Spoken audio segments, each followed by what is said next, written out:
Shalom. This is the brother Yeshaya from the GMS Charlie Camp. Before I get started with this lesson, I want to give all praises, honor, and glory to Yahweh, Bahashem, Yahushai, Bahashem, Rachacha Kodash. Double honor to the apostles and the elders of Great Millstone, who taught me this truth and rule well. Peace and blessings to the hopeful elect, pushing his word throughout the four corners of the earth in truth, righteousness, and sincerity. Shalom. The title of this lesson is going to be Persecution Will Come. We're approaching these last days, and according to the agenda that Esau has, the NWO, the New World Order, us out here on the highways and byways proclaiming this word is a nuisance to Esau, right? We're pretty much casting down, we're pretty much we're prophesying that his kingdom is going to be destroyed, that he's the wicked. So of course he's going to come up against us. Of course he's going to try to, set up a narrative in the media to portray us as the enemy, right? He's going to bring all kinds of defamation to this truth, to the ministry, right? So persecution is something that's guaranteed, right? And I got a scripture, go ahead and jump to some scriptures real quick. This is John 15:18. It says, "If the world hate you, ye know that it hated me before it hated you. If ye were of the world would love his own. But because ye are not of the world, but I have chosen you out of the world, therefore the world hateth you. Remember the word that I said unto you, the servant is not greater than his Lord.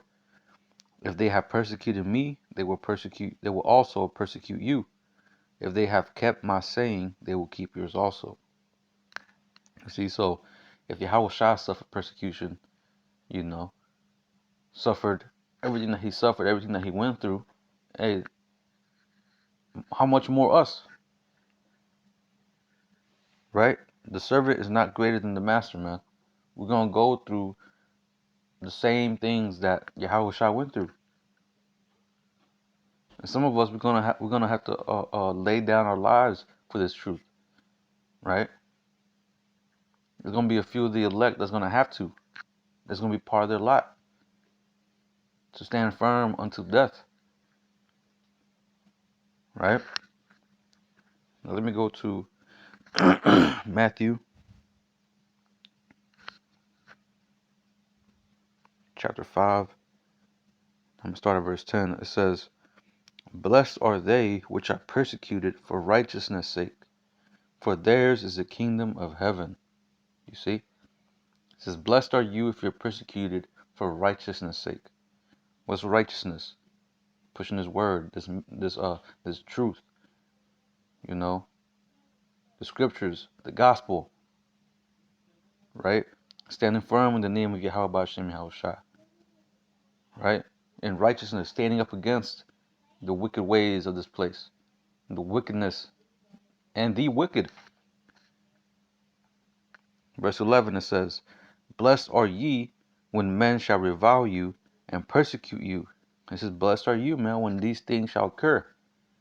When you're going through these certain things, let's look up this word revile, just to get a better understanding of this. It's to reproach, upbraid, revile. It says of deserved reproach, to undeserved reproach, to revile, upbraid, reproach, revile, cast in one's teeth, suffer reproach. It doesn't really give me a better definition. A better explanation. But pretty much a reproach, right? It says, blessed are ye when men shall revile you and persecute you, and shall say all manner of evil against you falsely for my name. And who's the main man that's doing this? Esau. Esau's out here trying to create some kind of narrative, falsely accusing the brotherhood, falsely accusing the teachings of our apostles. Bringing, like I said, bringing a defamation to this truth, to the ministry.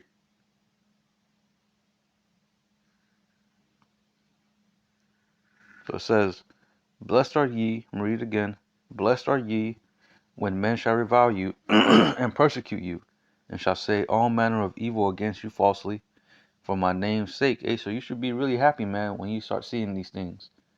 You shouldn't be getting weak, getting scared, right? You should lean more upon the Lord. You should know, hey, those things come, hey, it's the Lord's will. And you gotta gird up yourself like men. Verse 12, it says, rejoice and be exceeding glad. You see? Rejoice, man. Be happy. Be exceedingly glad, man. It says, for great is your reward in heaven. That's right, man. The kingdom. Crowns over our heads. We're going to reign over the nations. Spiritual power. All that, man. It says, for so persecuted they the prophets which were before you. You see? The prophets of old, man, they got persecuted. John the Baptist, he got persecuted. Elijah, all of them. We come in the same lot, man. We're prophets, so we're gonna have to go through that, man. You can't receive the kingdom of heaven and you haven't been through nothing. You haven't suffered through nothing. You haven't been tried and tested in that fire of affliction, the fire of adversity. If you haven't gone through nothing, then what makes you worthy? If Yahushua went through it, hey, we gotta go through it too, right? Now let me get this. Matthew 24 and 13. It says, but he that shall endure unto the end, the same shall be saved. That's right, man. Gotta endure to the end. Stay strong. Hold fast to the end. Patiently be waiting, looking up for the coming of our Lord Yahushua. But like it says, hey, man, once things start getting bad, once persecution start rising against the prophets, the famine of the word is gonna come right after that. Hey, know that it's time, man. We're almost near. We're almost near to the end. We're almost home. That's the time we should be rejoicing. And we gotta be steadfast unto death, man. We gotta, stay strong. Because if you ain't willing to lay down your life for this truth, you ain't gonna make it. Because like it says, but he that shall endure unto the end, the same shall be saved. Right? Gotta endure all things. All this crazy madness that's gonna happen in Jacob's trouble. Right? Gotta be able to endure all that. You gotta lean upon the Lord to take care of you in those days. Because only the elect is gonna make it to the end. Now let me get Luke 14 and 28, because like we're gonna go into right now, when you come into this truth, you're supposed to count the cost, man. You're supposed to know what you're getting into, man. Know what this is all about. You can't just come in here all willy-nilly, trying to just because it I don't know, because it looks cool or whatever. You want to come in without actually knowing what you're really getting yourself into. You're setting yourself up for failure, right? But this is Luke 24. I mean, Salakia. I don't know why I put Luke 24. I mean Luke 14. Luke 14, I meant. Luke 14 and 28, it says, for which of you intending to build a tower sitteth not down first, and counteth the cost, whether he have sufficient to finish it?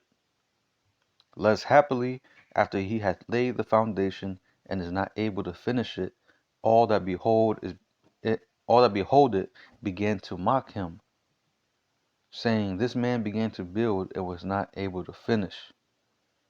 You see? So the same way you build a house, like Yahweh Shah describes here, the same way you build a house, you lay down, you have the plan, you have the money, you have the materials to build it, right? That's what you do first, and then you start building it. How you gonna start building a house, but you can't even finish the foundation? You can't even, set up the walls.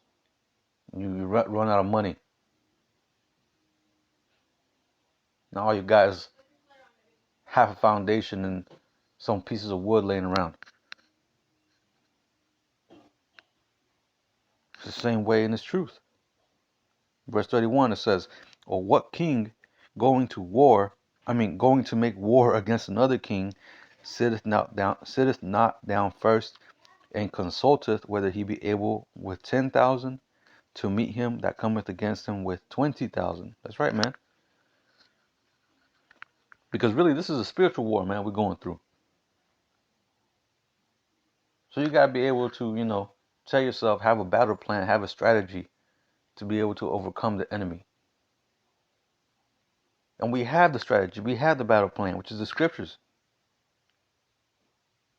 Right? But most importantly, man, hey, you got to have the faith. Right? You got to have that faith to trust in Yahweh B'Shem Yahushua to carry you throughout anything, to make sure that the Most High has got you. But you got to do your part too. Right? It says, damn, how's it go?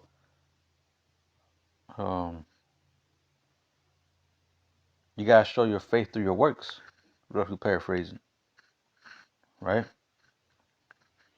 Let me get this in Proverbs 24, Salakia, verse 10. It says, if thou faint in the day of adversity, thy strength is small, meaning your faith. Whenever shit starts getting bad, persecution ariseth. Your family start talking bad against you because you're in the ministry. Your friends and family start separating from you. Right?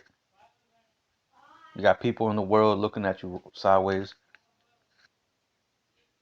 If you faint in that, that's minuscule, because hey, the worst is about to come. Worst persecution, right? When you're gonna have the damn these Gurga troops come in and kick your door down, snatch you up in the middle of the night, take you to these concentration camps, start questioning you, using their damn little torture methods, right? And you gotta be able to withstand through all that.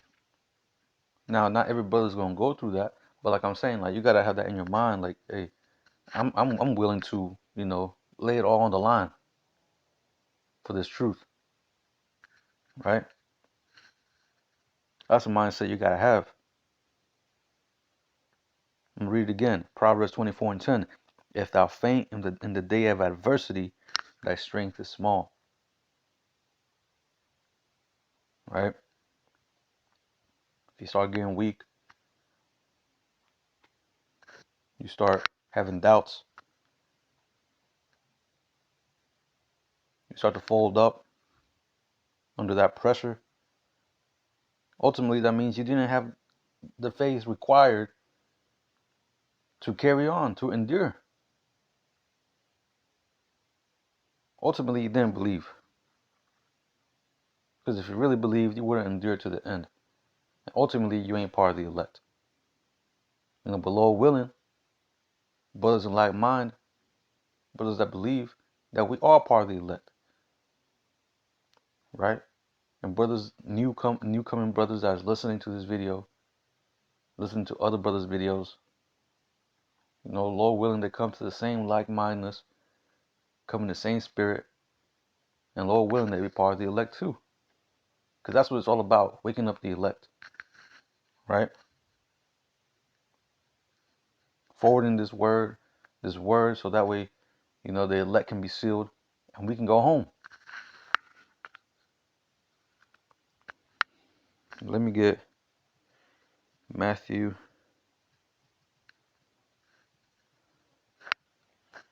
13 and verse 20. And it says, But he that received the seed into stony places, the same is he that heareth the word, and anon with joy receiveth it. Right. So this is a parable of the seeds, the parable of the sower, Salakia. Where seeds, go through. One falls on by the wayside, another one on stony ground, another one among thorns and bushes, another one in good ground, right? But this is the one for the stone and on the stony places. It says, verse 20, it says, But he that receiveth the seed into stony places, the same is he that heareth the word, and anon with joy receiveth it. Meaning they quickly receive it, they happily receive it. They hear this word and they're, all full with joy, and hey, they're ready to push his ministry, push his word, right? But it says, verse 21, Yet hath he not root in himself. Meaning he's not rooted, man. He has no foundation. The faith is not with him. But it says, But dureth for a while. For when tribulation or persecution ariseth because of the word, by and by he is offended. That's right, man. You don't want to be this person, man, who whenever persecution starts arising, he's like, oh shit, no, I can't do this, man. Nah. Gets offended. Why the Most High do this to me? Nah, man. You can't have that spirit. Right? Now let me get this one. I quoted it, well, somewhat, but I'm going to get it. It's Revelation chapter 2. Salakia. In verse 10 it says, Fear none of those things which thou shalt suffer. Behold, the devil shall cast some of you into prison, that ye may be tried, and ye shall have tribulation 10 days. Be thou faithful unto death, and I will give thee a crown of life. That's right, man. God fear nothing, man. The scriptures say, fear not him who can destroy the body, but fear him who can destroy the body and soul in hell. And that's the Most High. Gotta fear the Most High above everything else here on earth. Here in this fucked up world, man. Don't fear Esau and his might, his nuclear power, and his soldiers, and his, military might. Nah, man, fear the Most High. Because he can deliver you out of any situation and put you into any fucked up situation. Right? You gotta be faithful unto death to Yahweh Bashim Yahushua. And it says, and he will give you a crown of life. That's when whenever he returns, man. He's gonna be giving out crowns to his elect. Knighting people, making people kings. Making the elect kings. Not just any people, but the elect of the nation of Israel. He's gonna be crowning people. Right? Just like you see a king whenever they go out and knight certain people, certain men. Well, that's what Yahushua is going to be doing. But he's going to be making them kings, judges, rulers. Right? So now let me go to 2nd Ezra's. Actually, I'll read there. 2nd Ezra 16 and verse 70. It says, There shall be in every place and in the next cities a great insurrection upon those that fear Yahweh. It says, They shall be like madmen, sparing none, but still spoiling and destroying those that fear Yahweh. Exactly, man. In the last days, and these days that's coming, man, there's going to be a great insurrection upon the men of the Lord, upon those that believe in Yahweh Ba'ashem Yahushua. Like I said, it's going to be a heavy persecution. Right? It says, verse 72, for they shall waste and take away their goods and cast them out of their houses. Yeah, man, they're gonna be taking y'all out, man. Like I said, them Gergertroops, man, they're gonna be pulling, they're gonna be kicking doors and taking people out, just snatching people, right? Verse 73, it says, then shall they be known who are my chosen, and they shall be tried as a gold in the fire. See, exactly, man. We're gonna have to be tried, and this is one big test that's gonna come. That and the MOTB, right? That hour of temptation. Those that resist, those that endure. It says, then shall they be known who are my chosen, and that day is gonna be known who the chosen are, because we're gonna be tried in the fire, man. They're gonna supersede. They're gonna be purified and made better, right? They're gonna be made worthy of the kingdom, worthy for salvation. So now, from here, let me go back. Let me get 2 Chronicles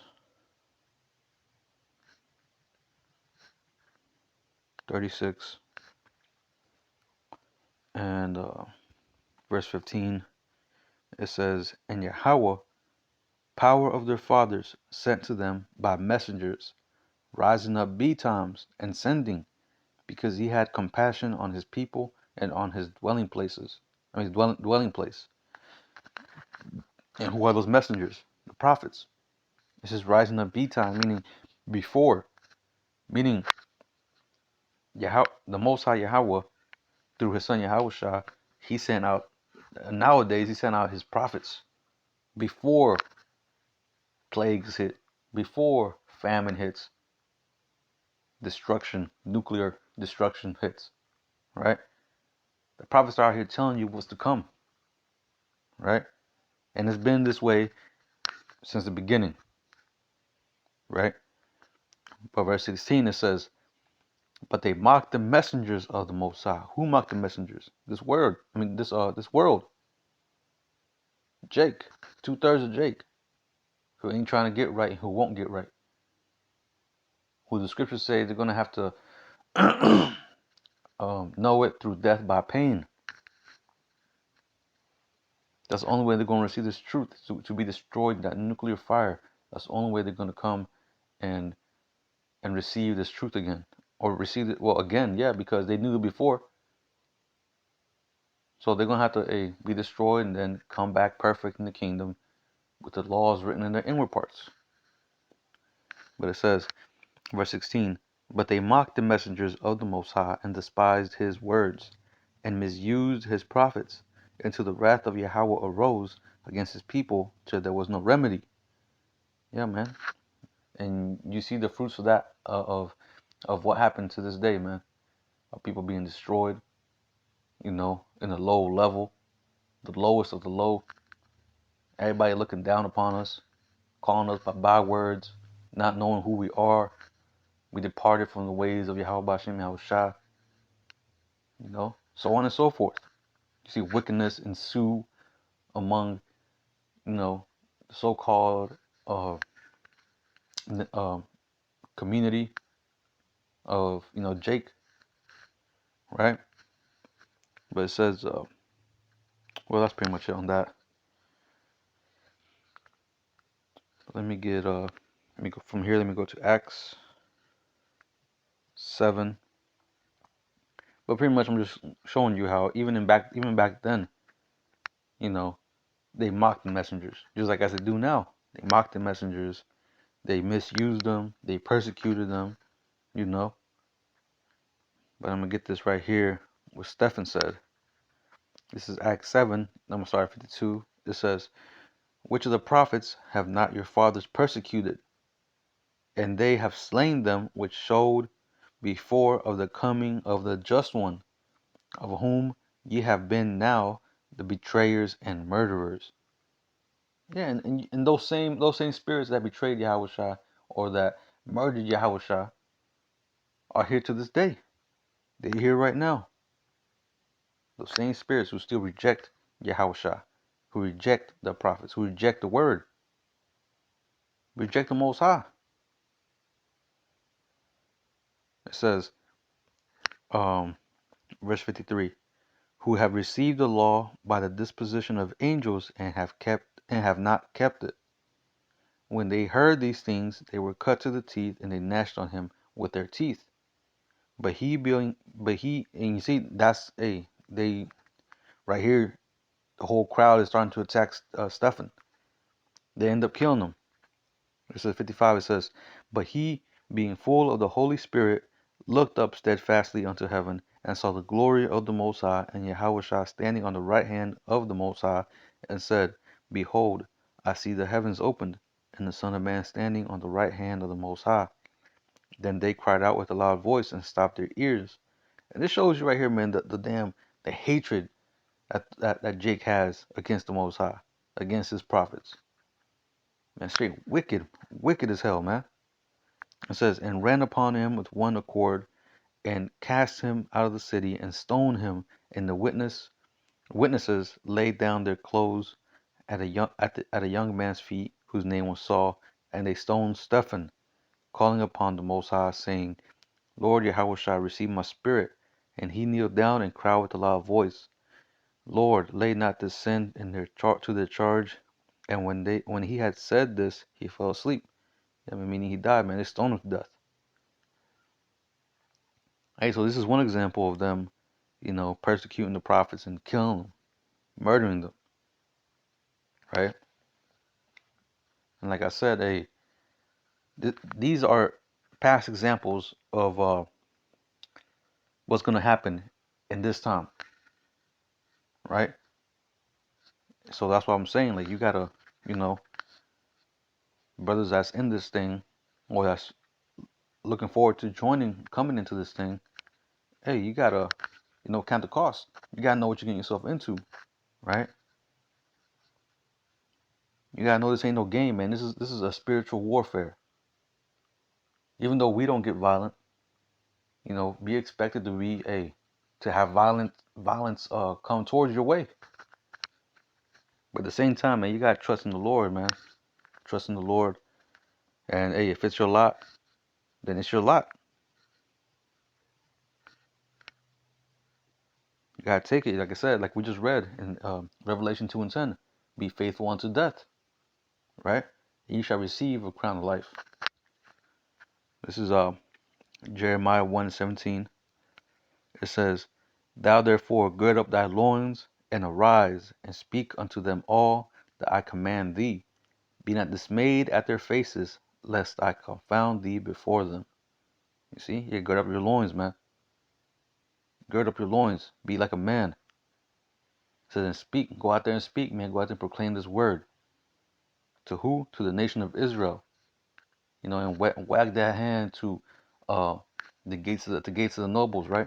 I don't know if I'm saying that right, but pretty much, proclaim the downfall of this place, right? It says, and that's pretty much it on that one. But it says, yeah, be not dismayed at their face. Be not dismayed at their faces, man. Yeah, don't be scared. Don't be having that cowardly feeling of from these people that walk up and start scoffing, start trying to get violent. Don't get scared. Don't be dismayed. It says, unless the Most High confounds you in front of them. You gotta carry yourself like a man, right? Now let me get Joshua, and I'm gonna close it out with this. Joshua 1 and verse 9. It says, have not I commanded thee? Be strong and of good courage. Be not afraid, neither be thou dismayed. For Yahweh thy power is with thee, whithersoever thou goest. Man, that's something you should have in your mind at all times, man. This right here, Joshua 1 and 9. Be strong with good courage, right? Be not afraid, because the Most High's got your back. No matter what happens, man, if you're still doing good, you're still, doing what the Most High commands you to, why should you be afraid? You should know that the Most High, have enough faith that the Most, and know that the Most High's got your back, right? But anyway, I'm gonna go ahead and close it out. I hope this lesson was edifying. I'm gonna finish off by saying, Kal Halayim La, Allahayanawa Yahweh, Bahashem Yahweh Shai, Bahashem Chakodash. Double honor to the apostles and the elders of Great Millstone who taught me this truth and rule well. Peace and blessings to the hopefully elect, pushing his word throughout the four corners of the earth in truth, righteousness, and sincerity. Shalom.